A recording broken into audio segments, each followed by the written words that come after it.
Peran Linda Pujastuti alias Anita Cepu dalam gurita bisnis narkoba Teddy Minahasa begitu dominan. Bahkan sejumlah kesaksiannya menyentakan publik, saudara. Terakhir, Linda di depan persidangan dengan gamblang mengaku bahwa dirinya dan juga Teddy Minahasa pernah mengunjungi pabrik sabu di wilayah Asia Timur. Lantas, siapa sebenarnya Linda Pujastuti ini? Kalau Dodi yang sebenarnya Samsul Marif ini udah kenal sebelumnya? Tidak. Saya kenal ya. karena dikirim nomor telepon dari Pak Teddy. Baik. Ketika berhubungan dengan terdakwa menyatakan ada 5 kg itu, apakah disebutkan siapa nantinya yang menghubungi saudara untuk tindak lanjut 5 kg sabu itu? Disebutkan dengan terdakwa. Nanti ada orang saya, namanya Dodi. Namanya Dodi. Dodi Baik. yang akan menghubungi kamu. Peran sosok Anita Cepu atau Linda Pujastuti dalam kasus pengendaraan narkotika Irjen Teddy Minahasa tidak bisa disepelekan. Pasalnya, Linda ini menjadi motif Teddy Minahasa melakukan penjebakan, bahkan adanya fakta bahwa Linda menyebut memiliki hubungan spesial dengan Teddy Minahasa. Bahkan lewat Linda juga beberapa anggota Polri ikut terseret dalam kasus ini. Berawal di tahun 2005 silam, Teddy Minahasa dan Linda Pujastuti bertemu di sebuah hotel dan spa. Dari hubungan baik, lantas siapa sangka suatu saat berubah sebaliknya.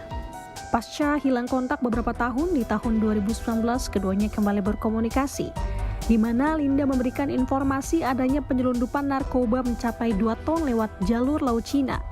Alhasil, Teddy menggunakan uang pribadinya senilai 20 miliar untuk menebus hal tersebut. Namun justru dirinya kena tipu. Kemudian keduanya kembali berkomunikasi di tahun 2022. Tak mau masuk ke dalam lubang yang sama, Teddy justru menjebak Linda lewat sabu pengisian yang diungkap pihak Polres Bukit Tinggi. Dan hal tersebut terkuak lewat pesan aplikasi yang dibongkar ahli digital forensik di muka persidangan. Jadi akun My General mengirimkan pesan kepada Linda. Isi pesannya, iki ono barang 5 kg golek no lawan posisi barang di Riau. Dan posisi pesannya sendiri sudah dihapus, namun berhasil kita recover dengan proses digital forensik. Awal mula Linda kembali menghubungi Teddy setelah sempat bermasalah pun terungkap, di mana Linda menghubungi Teddy melalui WhatsApp untuk meminta bantuan, yang dimana hal tersebut terjadi tepatnya pada tanggal 23 Juni 2022. Dari hal tersebut, seolah menjadi kesempatan untuk Teddy, ia pun lebih dulu meminta Linda untuk mencarikan lawan, dalam arti pembeli, untuk sabu yang lebih dulu sudah disisihkan. Dari sanalah Linda Pujastuti diperkenalkan dengan Dodi Prawira Negara.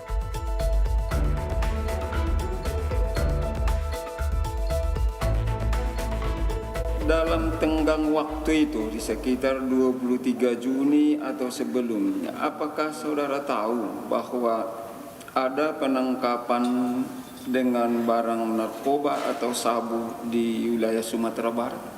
Saya tahu melihat di TV. Waktu rilis itu. Di TV. Ketika terdakwa meng-WA saudara, ada 5 kg barang. Apakah diceritakan itu sumbernya dari mana waktu itu? Tidak, yang mulia. Tidak ya. Baik, kemudian itu tanggal 23 Juni 2022, begitu ya? Ya. Baik.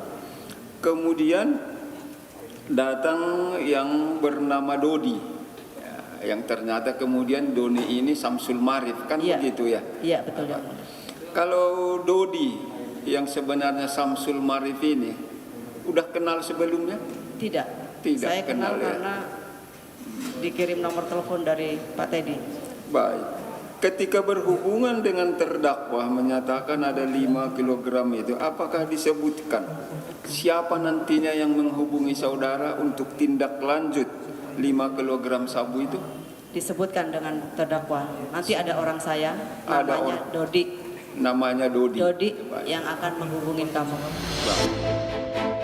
Setelah komunikasi terkait permintaan dicarikan pembeli, Linda pun mencoba menghubungi mantan Kapolsek Kalibaru, Kompol Kasranto. Yang dimana sebanyak 1 kilogram sabu diserahkan ke Aibtu Janto Pesitumorang yang merupakan anak buahnya untuk dijual ke bandar narkoba dengan harga 500 juta rupiah. Dari 500 juta tersebut, Kasranto mengaku membagi-bagikan hasil di mana dirinya menyisihkan untuk dirinya sendiri sebesar 70 juta rupiah. Pada awal kurang lebih bulan Juni, saya mendapat WA dari saudari Linda bahwa WA tersebut berisi, "Mas, mau ada barang, ada yang mau nggak?" Saya jawab, "Barangnya siapa, Mam?" Saya mohon maaf manggilnya Mami, karena udah terbiasa manggil Mami. Jadi, "Mam, barangnya jenderalku." Maka dari itu saya jawab lagi, "Coba saya tanyakan teman, barangkali ada yang mau, Mam." Begitu.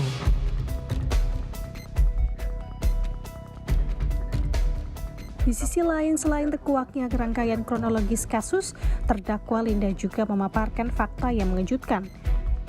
Salah satunya, hubungan spesial antara dirinya dengan Teddy Minahasa.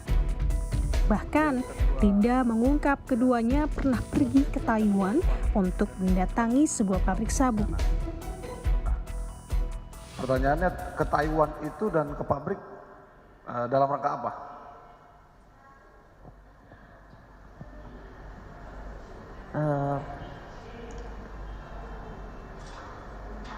Ke pabrik sabu. Hah? Ke pabrik sabu. Jadi begini, waktu saya gagal Pabrik sabu. betul. Jadi waktu saya gagal di Laut Cina, itu saya udah minta maaf, katanya Pak Teddy bilang begini, "Kamu kenal nggak sama yang bandar yang di sana?" Saya bilang, "Ada, Pak Teddy." Pak Teddy bilang begini aja, "Kita ke sana, kalau mereka mau kirim, kita kawal." Maksudnya gimana, Pak Teddy?